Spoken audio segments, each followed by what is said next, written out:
1986 সালের 26শে April Soviet ইউনিয়নের তৎকালীন শহর চেরনোবিল কিংবা বর্তমানে ইউক্রেনের একটি শহর চেরনোবিলে সংঘটিত হয় পৃথিবীর সবথেকে ভয়াবহ এবং মানবসৃষ্ট নিউক্লিয়ার বিস্ফোরণ। আহ, এটি আসলে হয়েছিল যে কয়েকটি কারণে, মানে যেটা দেখা গেছে সে কয়েকটি কারণের ভিতরে অন্যতম কারণগুলো ছিল। এই পুরো দুর্ঘটনার কারণ হিসাবে যেটি পরবর্তীতে উল্লেখ করা হয় তার ভিতরে উল্লেখযোগ্য কারণ ছিল যে এই রিয়েক্টর চুল্লির আসলে নকশায় ভুল ছিল। সেটা হচ্ছে আরবিএমকে যেই মডেলের রিয়েক্টর ছিল সেখানে নকশা ত্রুটি ছিল, এবং আরেকটি কারণ তারা উল্লেখ করে সেটি ছিল যে পরীক্ষায় অসফল তারা হয়। ওখানে যে কয়েকটা নিরাপত্তা পরীক্ষা তারা চালাচ্ছিল সেখানে তারা অসফল হয়, এই জন্য এই ধরনের দুর্ঘটনা ঘটে সেই সময়। এবং আরও একটি গুরুত্বপূর্ণ যে কারণটি উল্লেখ করা হয় সেটি হচ্ছে অদক্ষ জনশক্তিকে সেখানে নিয়োগ দেওয়া। কারণ সেখানে যারা ইঞ্জিনিয়ার হিসেবে কাজ করতো তারা ছিল খুবই অদক্ষ, এবং সেই সময় তারা ভুলবশত হোক কিংবা না বুঝে হোক তারা কয়েকটি ডিসিশন নেয়। বিশেষ করে সেই সময় যে নিরাপত্তার যে পরীক্ষাগুলো তারা চালাচ্ছিলেন সেই নিরাপত্তার পরীক্ষা চালাতে গিয়ে তারা ইচ্ছা করে কয়েকটি মেশিন বা কয়েকটি যন্ত্রাংশ তারা আসলে বন্ধ করে দেয়। নিরাপত্তার যে যন্ত্রাংশগুলো সেটি বন্ধ করে দেওয়ার ফলে পুরো রিয়েক্টরটি হঠাৎ করে নিয়ন্ত্রণের বাইরে চলে যায় এবং পরবর্তীতে একটি বিশাল বড় বিস্ফোরণ ঘটে। এবং এই দুর্ঘটনায় কিন্তু সেই সময় 31 জন মানুষ মারা গিয়েছিল। মূলত সেই বিস্ফোরণের ফলে যে তেজস্ক্রিয় পদার্থ সিজিয়াম 137, স্ট্রনসিয়াম 100, স্ট্রনসিয়াম 90 এবং আয়োডিন 131 বাতাসের সাথে মিশে যায়, এবং বাতাস এবং ঝড় এবং মেঘের সাথে মিশে যাওয়ার ফলে এটি সেই সময় পুরো সম্পূর্ণ ইউক্রেন, তারপরে বেলারুস সহ ইউরোপের বেশ কয়েকটি দেশে কিন্তু ছড়িয়ে পড়ে, এবং পরবর্তীতে সেই সকল দেশে এবং এলাকায় কৃষি এবং পরিবেশে কিন্তু ব্যাপক ক্ষতি সাধন করে। এতে ছিল পরিবেশগত ক্ষতি, কিন্তু মানুষও কিন্তু ব্যাপক হারে ক্ষতিগ্রস্ত হয়েছিল। বিশেষ করে শিশু থেকে শুরু করে সকল বয়সী মানুষ থাইরয়েড এবং ক্যান্সারে আক্রান্ত হচ্ছিলেন। এবার আসা যাক, এইরকমই একটি power plant, nuclear power plant কিন্তু বাংলাদেশে আছে, এবং শুধু আছেই না, এটা আমার বাড়ি থেকে খুবই কাছে। অলমোস্ট ট্রেনে গেলে আমার রাজশাহীর বাড়ি থেকে যেতে হয়তো বা 1.5 ঘন্টা সময় লাগে। দূরত্ব কিন্তু বেশি না। যদিও এই রূপপুর পারমাণবিক বিদ্যুৎ কেন্দ্র সেই চেরনোবিলের বিদ্যুৎ কেন্দ্রের চাইতে অনেক বেশি উন্নত, এবং এই বিদ্যুৎ কেন্দ্রে VVER-1200 মডেলের রিয়েক্টর ব্যবহার করা হচ্ছে, চুল্লি ব্যবহার করা হচ্ছে, যা অত্যন্ত নিরাপদ এবং এটি অত্যন্ত আধুনিক রিয়েক্টর। সো এখানে নিরাপত্তার ঝুঁকি একেবারেই নেই বললেই চলে। এবং এই নিউক্লিয়ার পাওয়ার প্ল্যান্ট বাংলাদেশে বিশেষ করে ঈশ্বরদী রূপপুরে হওয়ার ফলে যেটা হয়েছে যে আমরা খুব গর্ব করেই বলতে পারি যে আমরা বাংলাদেশ এখন নিউক্লিয়ার বিদ্যুৎ উৎপাদনের যে কয়েকটি দেশ আসে সেই দেশেরও কিন্তু এখন সদস্য হয়ে গেছি, বা সেই ক্লাবেরও সদস্য হয়ে গেছি। এই পর্যন্ত শুনতে কিন্তু বেশ ভালোই লাগছে। কিন্তু এই যে VVER-1200 মডেলের যে রিয়েক্টর সেটা খুবই আধুনিক এবং খুবই নিরাপদ। মেশিন নিয়ে হয়তো বা কারো কোনো সমস্যা নেই, কিন্তু এই মেশিনটি যারা চালাবেন তারা যদি দক্ষ না হয় কিংবা তারা যদি অযোগ্য হয় তাহলে দুর্ঘটনা ঘটতে কি খুব একটা বেশি সময় লাগতে পারে বাংলাদেশে? আর এই ধরনের যদি দুর্ঘটনা যদি বাংলাদেশে ঘটে, চেরনোবিলে কিন্তু প্রায় 30 কিলোমিটার এরিয়া জুড়ে সেটা সম্পূর্ণ বসবাসের অযোগ্য হয়ে গেছে এবং সেটাকে সিলগালা করে দেওয়া হয়েছে। গত 39 বছরে সেটা রেডিয়েশন তো বিন্দুমাত্র কমেও নি, এবং বলা হচ্ছে আগামী প্রায় 20,000 বছরেও এই রেডিয়েশন কমার কোনো সম্ভাবনা নেই। বাংলাদেশে যদি এইরকম একটা দুর্ঘটনা ঘটে, এবং এই ধরনের দুর্ঘটনা ঘটলে মানুষজনকে সরিয়ে নিয়ে যাবার যে বন্দোবস্ত, কিংবা মূলত এই ধরনের পাওয়ার প্ল্যান্টগুলো করা হয় একটু জনশূন্য এলাকায় বা যেখানে জনসমাগম কম সেই সকল এলাকায়, কিন্তু বাংলাদেশে রূপপুর পারমাণবিক বিদ্যুৎ কেন্দ্রটি করা হয়েছে এমন একটা জায়গায় যেখানে প্রচুর ঘনবসতি আছে। নদীর ওই পারে পাবনা, এ পাশে ঈশ্বরদী বা পাবনা, এবং ওই পাশে রয়েছে কুষ্টিয়া জেলা শহর।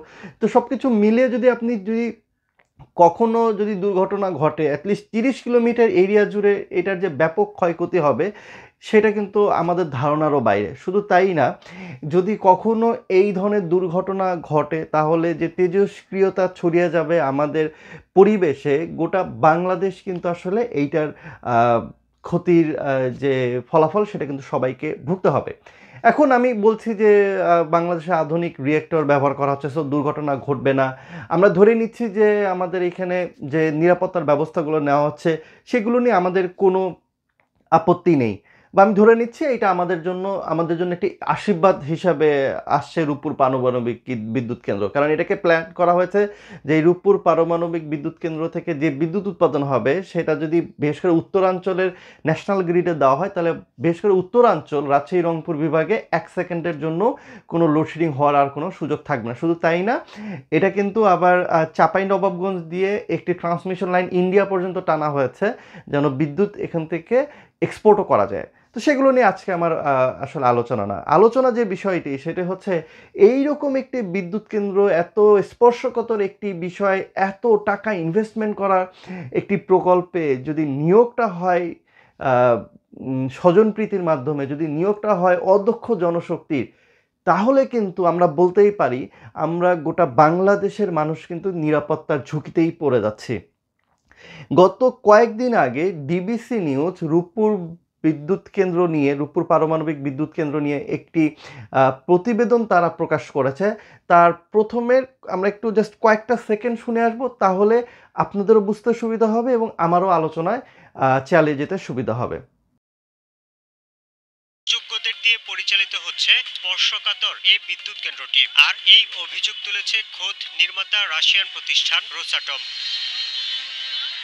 কেন্দ্রটিতে বর্তমানে ভারপ্রাপ্ত চিফ সুপারিনটেন্ডেন্ট হিসেবে কাজ করছেন মুশফিকা আহমেদ, আর তাকে নিয়েই আপত্তি রোসাটমের। ডিবিসির অনুসন্ধানে মিলেছে মুশফিকার নিয়োগ প্রক্রিয়ার ভয়াবহ অনিয়মের চিত্র। 2019 সালে chemical and radio active West ব্যবস্থাপক পদে নিয়োগ বিজ্ঞপ্তি প্রকাশ করে রূপপুর ব্যবস্থাপনায় গঠিত nuclear power plant company Bangladesh limited. ওই পদের জন্য পারমাণবিক বর্জ্য ব্যবস্থাপনা অথবা রেডিয়েশন মনিটরিং এ 2 বছরের অভিজ্ঞতা চাওয়া হয়, কিন্তু অদৃশ্য ক্ষমতা বলে ঢাকার বীরপুরের ডেল্টা হাসপাতালে কর্মরত মুশফিকা নিয়োগ পান কোনো অভিজ্ঞতা ছাড়াই। অভিজ্ঞতা না থাকলে কি হবে? মুশফিকার একজন অতিরিক্ত সচিব দুলা ভাই আছেন, যিনি বিজ্ঞান ও প্রযুক্তি মন্ত্রণালয়ে পারমাণবিক শক্তি উইংয়ে কর্মরত মইনুল ইসলাম তিতাস। রূপপুর বিদ্যুৎ কেন্দ্রের সবথেকে যে গুরুত্বপূর্ণ যে বিভাগ সেটি হচ্ছে বর্জ্য ব্যবস্থাপনা, এবং সেখানে একজন সুপারিনটেন্ডেন্ট বা চিফ সুপারিনটেন্ডেন্টকে নিয়োগ দেওয়া হয়। প্রথমে তিনি সহকারী সুপারিনটেন্ডেন্ট হিসাবে একজনকে নিয়োগ দেওয়া হয় এবং সেটাতে বলাই ছিল যে আসলে তার যোগ্যতা কি হতে হবে, অ্যাটলিস্ট এই ধরনের বর্জ্য ব্যবস্থাপনায় তার একটি নির্দিষ্ট সময়ের চাকরি করার অভিজ্ঞতা থাকতে হবে। কিন্তু যেই মহিলাকে মুশফিকা আহমেদকে যাকে নিয়োগ দেওয়া হয়েছে তিনি এই লাইনের তো মানুষ নাই। তিনি ডেল্টা হসপিটাল নামে একটা বেসরকারি হসপিটালে তিনি চাকরি করতেন একসময়, এবং তার ওই ধরনের কোনো প্রশিক্ষণ নেই, কোনো শিক্ষাগত যোগ্যতা নেই। শিক্ষাগত যোগ্যতা আছে কিন্তু তার আসলে কর্মের কোনো যোগ্যতা নেই, ট্রেনিং নেই। কিন্তু তার যেটা আছে সেটা হচ্ছে তার একজন দুলাভাই আছেন যিনি এই পরমাণু কমিশনে চাকরি করেন এবং ওই নিয়োগ বোর্ডেও তিনি ছিলেন। সেই তিতাসের জোরে আসলে তিনি চাকরি পেয়েছেন। এখন তাকে যখন পদোন্নতি দিয়ে চিফ সুপারিনটেন্ডেন্ট করা হচ্ছে, তখন এই নিউক্লিয়ার পাওয়ার প্ল্যান্টের যারা নির্মাণ কাজে যারা কাজ করছেন মূলত রোসাটম, সেই রোসাটম স্বয়ং এবার বেঁকে বসেছেন যে না, এই জায়গাটাতে আর ছাড় দেওয়ার কোনো সুযোগ নাই।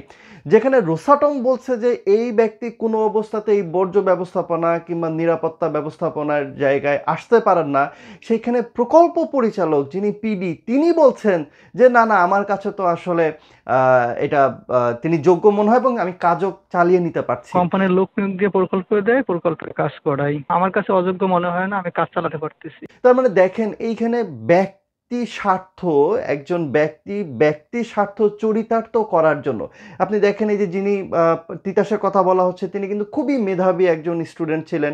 তিনি একজন মেধাবী স্টুডেন্ট ছিলেন বলেই তার রেজাল্ট ভালো, তিনি সচিব হয়েছেন বাংলাদেশের সবথেকে সচিবরা তো আসলে দেশের হর্তাকর্তা, তো এরকম একটা পজিশনে গেছেন, তার মানে তিনি অত্যন্ত মেধাবী মানুষ। এই যে পিডি যিনি হয়েছেন তিনি তো আরও বেশি মেধাবী, কারণ এই যে এত হাজার লক্ষ কোটি টাকার যে প্রকল্প তার তিনি পিডি হয়েছেন। তো এই মানুষগুলো যখন এই অযোগ্য মানুষগুলোকে এন্ডোর্স করে শুধুমাত্র তাদের ব্যক্তি স্বার্থের জন্য, যে এখানটাতে এই মুশফিকা গেলে তিনি হয়তো বা 1.5 থেকে 2 লক্ষ টাকা বেতন পাবেন, তার মানে এটা তার স্বার্থ। তার সেই তিতাস যিনি সেক্রেটারি তিনি তার ক্ষমতার বলে এই অযোগ্য মহিলাকে এখানে দিয়েছেন, পারিবারিক একটা সুবিধা তো সেখানে আছেই, মানে নেপোটিজম যাকে বলে আর কি, সেটার তিনি সুযোগটা নিয়েছেন। পিডি তিনি নিজেও বলছেন যে তিনি আসলে চাপের মধ্যে হয়তো বা বলেছেন, এখানে অবশ্যই কিছু তো একটা বাণিজ্য আছেই, সেখানেও বলছেন যে আমাকে আসলে যেভাবে নিয়োগ দেওয়া হয়, মানে নিয়োগকর্তার তো আলাদা থাকে, আলাদা কমিটি থাকে, তারা আসলে নিয়োগ দিয়ে ফাইনালি বলে দেয় যে আমার কর্মী আমি দিলাম, আপনি এবার কাজে লাগান। পিডিও বলছেন যে না ইনি খুব যোগ্য, কিন্তু রোসাটম যারা আসলে এটি নির্মাণকারী প্রতিষ্ঠান তারা বলছেন যে না এই মহিলাকে কোনো অবস্থাতেই এখানে আনা সম্ভব না, এবং তারা বলেছেন যে এইটার জন্য যেই ট্রেনিং দরকার, যে কারিগরি দক্ষতা সক্ষমতা দরকার, সেটা কোনো কিছুই আসলে এই মুশফিকা আহমেদের নেই। বিধায় তাকে চিফ সুপারিনটেন্ডেন্ট করার ক্ষেত্রে তারা দ্বিমত পোষণ করেছে, এবং কোনো অবস্থাতে তাকে পদোন্নতি বা এই জায়গায় কাজ করার কোনো সুযোগ তারা দিতে চান নাই বলে অফিসিয়ালি তারা জানিয়ে দিয়েছেন। পরে আরেকটু অংশ চলেন দেখে আসি। 2019 সালের 7 জানুয়ারি রূপপুর পারমাণবিক বিদ্যুৎ কেন্দ্র ব্যবস্থাপক, উপব্যবস্থাপক ও ঊর্ধ্বতন সহকারী ব্যবস্থাপক পদের জন্য নিয়োগ বিজ্ঞপ্তি প্রকাশ করা হয়। তখন মেকানিক্যাল বিভাগের ঊর্ধ্বতন সহকারী ব্যবস্থাপক পদে নিয়োগ পান রবিউল আলম। আবেদনে ওই পদের জন্য বিদ্যুৎ কেন্দ্র ও পারমাণবিক স্থাপনায় 3 বছরের অভিজ্ঞতা চাওয়া হয়, যা রবিউলের নেই। যদিও আবেদনে তিনি খুলনা পাওয়ার কোম্পানি লিমিটেডে 3 বছরের চাকরির অভিজ্ঞতা উল্লেখ করেন। তিনি কখনোই সেই প্রতিষ্ঠানে চাকরি করেননি। ওই সময় রবিউল আলম ছিলেন ঠাকুরগাঁও পলিটেকনিক্যাল ইনস্টিটিউটের ইনস্ট্রাক্টর।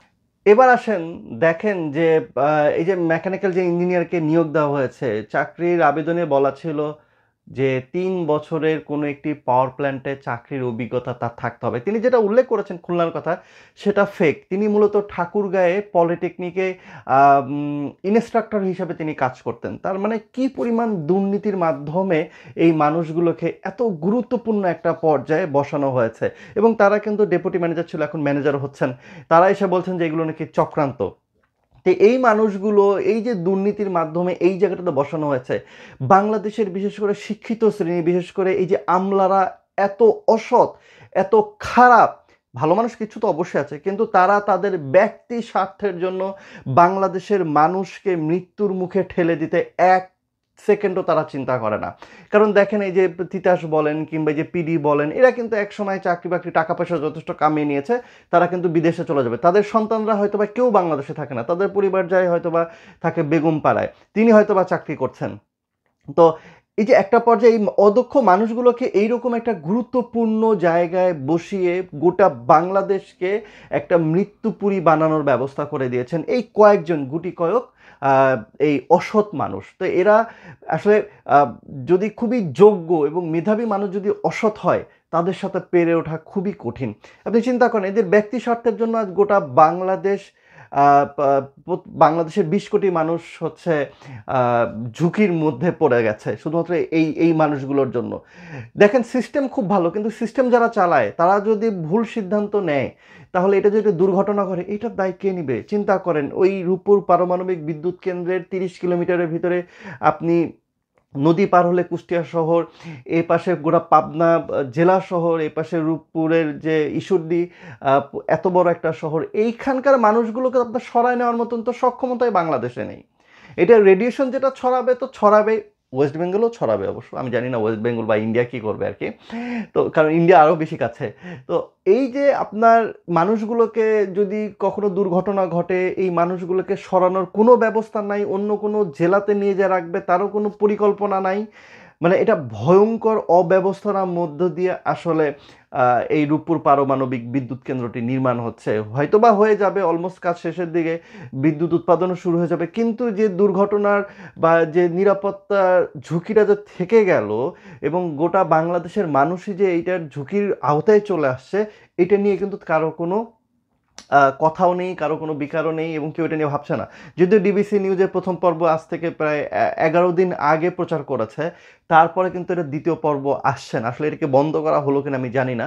তবে আমার মনে হয় যে এই জায়গাগুলোতেও দেখেন বাংলাদেশের প্রত্যেকটা সেক্টরে আসলে দুর্নীতি হয়, প্রত্যেকটা সেক্টরে নিয়োগে বাণিজ্য হয়, নিয়োগে অযোগ্য মানুষগুলোকে বসানো হয়।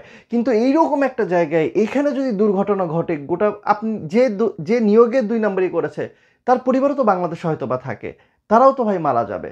এরা এতটাই স্বার্থপর, এরা এতটাই নীচ, এতটাই এদের মন মানসিকতা পৈশাসিক যে এদের টাকার কাছে এদের নিজেদের সন্তান, নিজেদের পরিবার, নিজেদের বাংলাদেশকেও ধ্বংস করে দিতে ১ সেকেন্ডও ভাববে না। তো সেদিক থেকে আমরা বলতেই পারি যে বাংলাদেশে এই ধরনের দুর্ঘটনা যদি সত্যি সত্যিই ঘটে তাহলে গোটা বাংলাদেশ নিশ্চিহ্ন হয়ে যাবে।